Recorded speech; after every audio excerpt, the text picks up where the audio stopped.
Hey writers, my name's Kaitlyn Charisse. I'm a romance novelist, self-published author, and I've been writing for over a decade. I've heard so many writing tips and have received so much writing advice over the years, but some advice was definitely better than, well, others. And while some of this advice was given to me with the best of intentions, these pieces of advice I'm about to share with you guys almost ruined my writing career. Without further ado, grab a pen, grab some paper, and let me share with you these 7 tips that almost ruined my writing career. Number 1 is that you need to write every day. For some people, this absolutely works. Some people like writing just 200 to 500 words a day. Some people can get in 1,000 words a day. Some people don't have full-time jobs, or they don't study, they don't have kids, they might not be caretakers. So they have a bit of a luxury in being able to write every day. But for so many writers out there, that is not the case. I have a full-time office job. I can't sit down and write a few hundred words or a few thousand words every single day. And I just know as a writer that my brain doesn't work that way. Some people it does, and there's absolutely nothing wrong if you want to give this a try. But when I tried to write every day, I felt so stressed out and overwhelmed. I was constantly rereading and trying to figure out where I was emotionally in the story, what sort of tone was going on when I left off. How are the characters feeling? And then of course, as I'm back reading, I want to edit, but I can't do that because my writing brain is on. And if I start editing, I'm never going to get more new words on a page. Not only am I one of those people who can't edit while I write, I have to have an entire full draft done before I start editing. I'm also one of those writers that can't write every day. I write in bursts. I can sit down and write 2,000 or 3,000 words in one day. But then I'm a little bit tired typically the next day, or I just have more going on in my full-time job or my personal life. So if I write 2,000 or 3,000 words, but then it takes me 2 or 3 days to get back to it, that's still better progress than if I'd written 200 words a day or 500 words a day. It keeps me refreshed and going, and I just know that as a writer, that's how I work. It's all about finding out how you work. So if you're one of those people who benefits from writing every single day, go for it. But for me, when I tried, it just felt so stressful and overwhelming and did so much more harm than good. The second bad piece of writing advice is that you should focus on writing to market. And while there's something to be said about writing towards the latest trends move so quickly that by the time you have a manuscript polished and ready to go, at least one that's really good enough to put out there, the trend has already moved on. Or the market is already so super saturated with that trend that your book is just going to get lost in the shuffle. Readers can feel authenticity when they're reading books. They can almost tell when a writer is excited about a story when they have emotional attachments to the characters. If you're somebody who's just pushing stories out there and writing to trend, writers can feel that rushed, poorly paced story that's coming out of you. They're probably not going to finish, or at very least, they're definitely not going to want to pick up another book from you. So don't worry about writing to trends. Write what you enjoy and know how your genre works. If you're writing romance, I don't care what anybody says, it has to have a happily ever after or happy for now ending. You can't just kill off the main character by the end of a romance novel. It doesn't work that way. It's not a romance then. So know how your genre works, know what works within your genre, and don't worry about writing to trends. Because trends come and go, but good stories last ages. Number 3 is if you're trying to get an agent, you have to focus on writing to market. That is, if you want to be a romance writer, your first couple of books have to follow that exact Harlequin sequence where they meet by page 3, they kiss by page 50, they say I love you by the last chapter. And long gone are the days where you have to follow these really rigid formats. Agents want to see some really unique stories that they can pitch to publishers, but something that's also familiar enough that publishers will get it.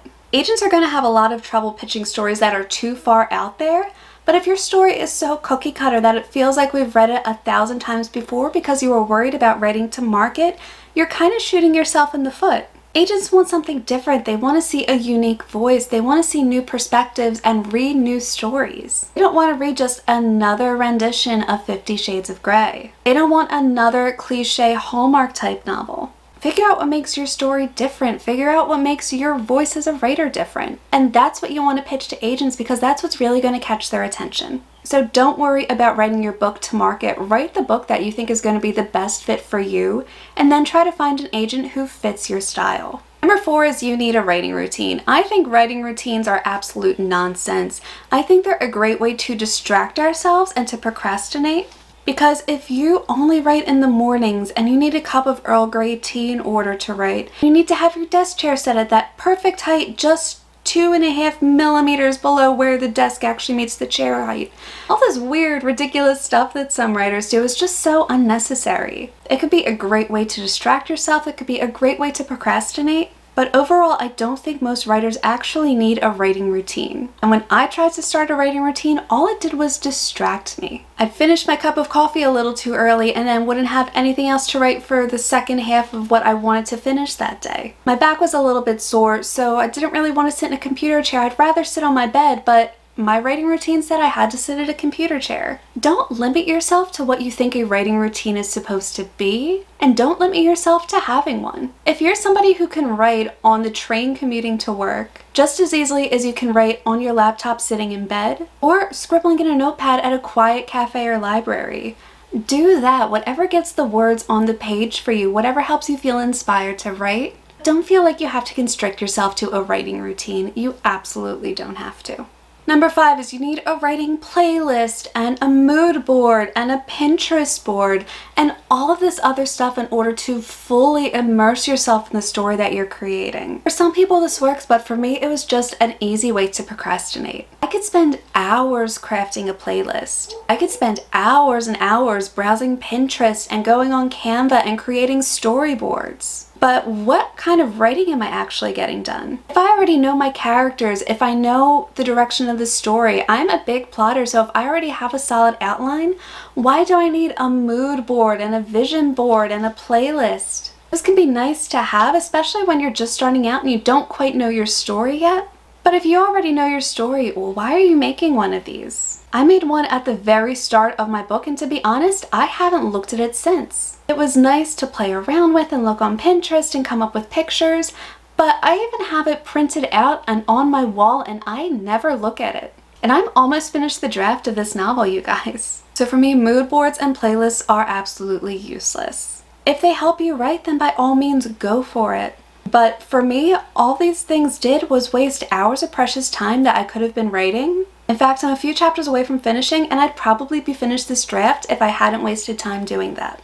Number 6 is subtly letting people know on social media that you have a book out available. By going into posts and leaving subtle comments here and there. Whenever you're talking to people, bringing up the fact that you have a book on sale on Amazon. All of these little marketing tactics are actually great ways to make sure that people don't want to read your book. It's like you've just decided to shove yourself in the spotlight and become that self-absorbed writer who, frankly, nobody wants to associate with. Nobody wants to deal with the person who is constantly pushing sales of their own book. You're not a salesperson, you're an author, you're a writer. You're a whole human being. You are not just there to sell your book everywhere.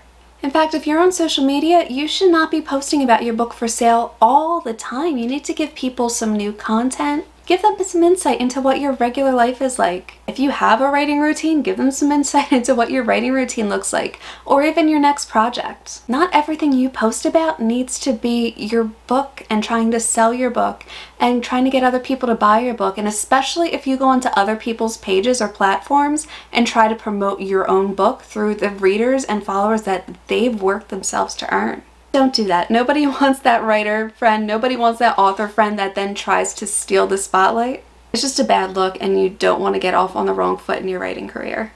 Number 7 is pick an author that people know and love and try to copy their path. There are so many writers out there that are overnight successes that have been 10 years in the making. Not everybody's going to have the same writing journey. Not everybody's going to make it as a full-time author or writer. Not everybody is going to publish a book. That's the harsh reality of it.